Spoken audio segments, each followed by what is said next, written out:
Lemon Challenge ng Jamdith hindi na naman nakaligtas sa mga basher.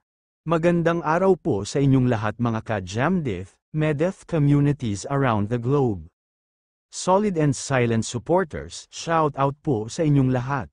Please like and share ng videos natin guys. Maraming salamat po sa lahat ng suporta na binibigay nyo sa munting channel ko. Hindi na naman nakaligtas ang Lemon Challenge ng Jamdith. Sa mga bashers ni Bunso, na kesyo may kalamansi challenge daw sa kabilang kampo. At ngayon ay gumawa din si Bunso Medeth ng Lemon Challenge. Na kahit noon ay ginawan din nila ng issue si Bunso sa Love Team. Nagaya-gaya puto maya, wala daw originality si Bunso. Kahit sino naman ay pwedeng gumawa ng Love Team, kahit mga ordinaryong tao lang pwede naman ang Love Team. How much more kung sikat ka na at nagkakapangalan na sa social media?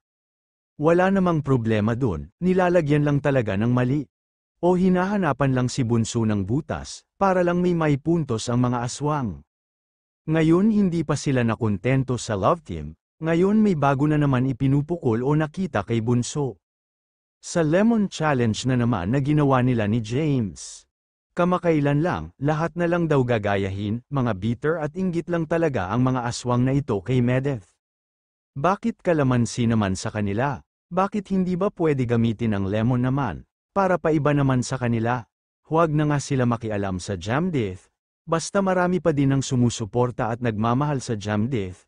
Kanya-kanyang trip lang yan, walang basagan, happy na ang mga loyal ka Jamdith supporters, hanggang dito po muli mga ka-viewers, happy and healthy community is our priority, maraming salamat po sa inyong lahat.